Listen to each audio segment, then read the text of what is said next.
ಡಿಜಿಟಲ್ಗೆ ಸ್ವಾಗತ. ನಾನು ಶಕುಂತಲಾ. ಸಫಾರಿ ಪ್ರಿಯರಿಗೆ ಗುಡ್ ನ್ಯೂಸ್. ರಾಜ್ಯದಲ್ಲಿ ಹಲವು ತಿಂಗಳಿನಿಂದ ಸಫಾರಿ ಇಲ್ಲದೆ ಪ್ರಾಣಿ ಪ್ರಿಯರು ಚಡಪಡಿಸ್ತಾ ಇದ್ರು. ಇನ್ನೇನು ಮಕ್ಕಳಿಗೆ ಶಾಲೆ ರಜೆ ಬಂತು, ಸಫಾರಿಗೆ ಹೋಗೋಣ ಅಂತ ಪ್ಲಾನ್ ಕೂಡ ಮಾಡ್ತಾ ಇದ್ದವರಿಗೂ ಖುಷಿ ಸುದ್ದಿ ಇದು. ಹಾಗಾದ್ರೆ ಎಲ್ಲೆಲ್ಲಿ ಸಫಾರಿ, ಯಾವ ರೀತಿ ಟೈಮಿಂಗ್ಸ್ ಇದೆ, ಏನೇನು ರೂಲ್ಸ್ ಇದೆ ಅನ್ನೋದ್ರ ಬಗ್ಗೆ ಕಂಪ್ಲೀಟ್ ಇನ್ಫಾರ್ಮೇಶನ್ ಇಲ್ಲಿದೆ. ಸಮನ್ವಯ ಕೊರತೆ ಹಾಗೂ ರಾಜ್ಯ ಮತ್ತು ಅಂತಾರಾಷ್ಟ್ರೀಯ ಮಟ್ಟದಲ್ಲಿ ಸಫಾರಿ ವಿಚಾರ ಚರ್ಚೆಯಾಗಿತ್ತು. ಇದೀಗ ಅರಣ್ಯ ಇಲಾಖೆ ನಾಗರಹೊಳೆ ಬಂಡೀಪುರ ಅಭಯಾರಣ್ಯದಲ್ಲಿ ಇಂದಿನಿಂದಲೇ ಸಫಾರಿ ಪುನಾರಂಭಕ್ಕೆ ನಿರ್ಧಾರವನ್ನು ಮಾಡಿದೆ.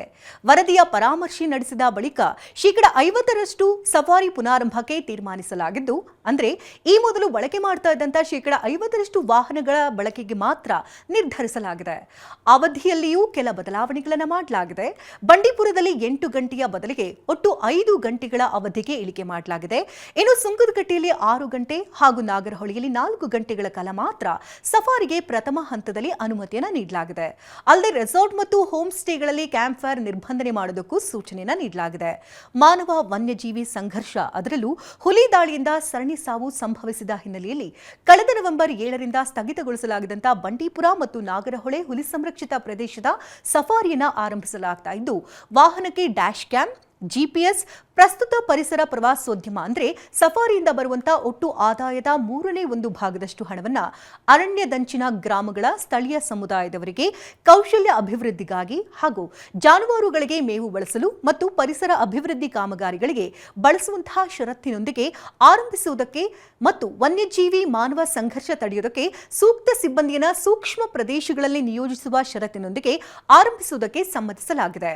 ಇದರ ಜೊತೆಗೆ ಸಫಾರಿ ವಾಹನಗಳನ್ನು ಕತ್ತಲಾದ ಬಳಿಕ ಓಡಿಸುವುದು, ಹೆಚ್ಚುವರಿ ಅವಧಿಗೆ ಓಡಿಸುವುದು ಮೊದಲಾದಂಥ ದುರ್ಬಳಕೆ ತಡೆಗಟ್ಟಲು ಕಡ್ಡಾಯವಾಗಿ ಮುಂದಿನ 2 ತಿಂಗಳ ಒಳಗಾಗಿ ಎಲ್ಲಾ ಸಫಾರಿ ವಾಹನಗಳಿಗೆ ಎಂಜಿನ್ ಸಂಪರ್ಕಿತ ಜಿಪಿಎಸ್ ಮತ್ತು ಡ್ಯಾಶ್ ಕ್ಯಾಮ್ ಅಳವಡಿಸಬೇಕು ಅಂತ ಸೂಚಿಸಲಾಗಿದೆ ಅಂತ ಈಶ್ವರ್ ಖಂಡ್ರೆ ತಿಳಿಸಿದ್ದಾರೆ.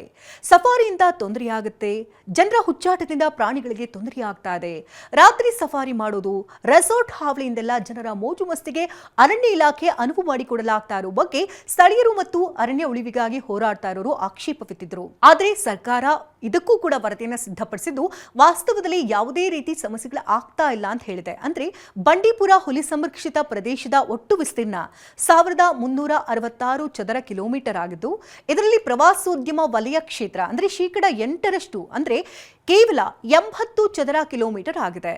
ಅದೇ ರೀತಿ ನಾಗರಹೊಳೆಯ ಒಟ್ಟು ವಿಸ್ತೀರ್ಣ 844 ಚದರ ಕಿಲೋಮೀಟರ್ ಆಗಿದ್ದು, ಪರಿಸರ ಪ್ರವಾಸೋದ್ಯಮ ವಲಯ ಕೇವಲ 63 ಚದರ ಕಿಲೋಮೀಟರ್ ಅಂದ್ರೆ 7.5% ಮಾತ್ರ ಇದೆ. ಹೀಗಾಗಿ ಹುಲಿಗಳು ಕಾಡಿನಿಂದ ನಾಡಿಗೆ ಬರ್ತಾ ಇರೋದಕ್ಕೆ ಸಫಾರಿಯೇ ಕಾರಣ ಅಂತ ಹೇಳೋದಕ್ಕೆ ಯಾವುದೇ ವೈಜ್ಞಾನಿಕ ಆಧಾರ ಇಲ್ಲ ಅಂತ ಹಿರಿಯ ಅಧಿಕಾರಿಗಳು ಅಭಿಪ್ರಾಯ ಪಟ್ಟಿದ್ದಾರೆ ಅಂತ ಈಶ್ವರ್ ಖಂಡ್ರೆ ತಿಳಿಸಿದ್ದಾರೆ. ಇನ್ನು ಜನವರಿ 2ರಂದು ಮುಖ್ಯಮಂತ್ರಿಗಳ ನೇತೃತ್ವದಲ್ಲಿ ನಡೆದಂತ ಕರ್ನಾಟಕ ವನ್ಯಜೀವಿ ಮಂಡಳಿಯ 20ನೇ ಸಭೆಯಲ್ಲಿ ತಾಂತ್ರಿಕ ಸಮಿತಿಯನ್ನು ರಚಿಸಿ ಅಧ್ಯಯನ ವರದಿಯ ಆಧಾರದಲ್ಲಿ ಹಂತ ಹಂತವಾಗಿ ಸಫಾರಿ ಆರಂಭಿಸುವ ನಿರ್ಧಾರವನ್ನ ಕೈಗೊಳ್ಳಲಾಗಿತ್ತು ಅಂತ ಹೇಳಿದ್ದಾರೆ.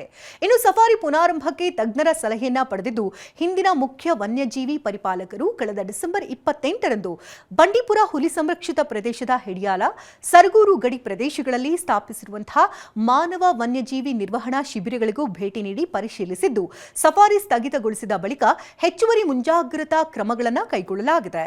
ಕಳೆದ 2 ತಿಂಗಳಲ್ಲಿ ಯಾವುದೇ ಪ್ರಮುಖ ಅಹಿತಕರ ಘಟನೆಗಳು ನಡೆಯದಿರುವ ಹಿನ್ನೆಲೆಯಲ್ಲಿ ಹಂತ ಹಂತವಾಗಿ ಸಫಾರಿಯನ್ನು ಪುನಾರಂಭಿಸಬಹುದು ಅಂತ ಶಿಫಾರಸು ಮಾಡಿದ್ರು ಅಂತ ಈಶ್ವರ್ ಖಂಡ್ರೆ ತಿಳಿಸಿದ್ದಾರೆ.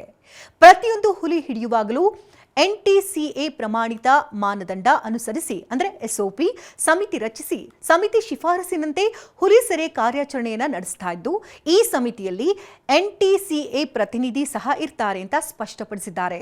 ಸರ್ಕಾರ ಸಫಾರಿಯನ್ನ ತಾತ್ಕಾಲಿಕವಾಗಿ ಬಂದ್ ಮಾಡಿದ್ರಿಂದಾಗಿ ಕೇರಳ ಮತ್ತು ತಮಿಳುನಾಡು ರಾಜ್ಯಗಳಿಗೆ ಲಾಭ ಆಗಿತ್ತು. ಹಾಗೆ ರಣಥಂಬೋರ್, ಕಾರ್ಬೆಟ್ ಸೇರಿದಂತೆ ಇತರೆ ಉದ್ಯಾನವನಗಳಲ್ಲಿ ಸಫಾರಿ ಬುಕಿಂಗ್ ಹೆಚ್ಚಾಗಿದೆ ಅಂತ ಸರ್ಕಾರ ಸಫಾರಿಯನ್ನ ತಾತ್ಕಾಲಿಕವಾಗಿ ಬಂದ್ ಮಾಡಿದ್ರಿಂದಾಗಿ ಕೇರಳ ಮತ್ತು ತಮಿಳುನಾಡು ರಾಜ್ಯಗಳಿಗೆ ಲಾಭ ಆಗಿತ್ತು.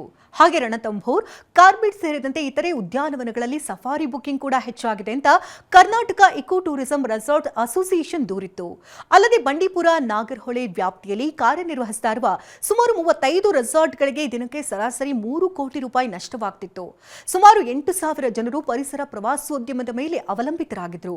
ಸಫಾರಿಗೆ ಬ್ರೇಕ್ ಬಿದ್ದಿರೋದು ಇವರ ಜೀವನದ ಮೇಲೆ ಸಾಕಷ್ಟು ಪರಿಣಾಮಗಳನ್ನು ಬೀರಿತು.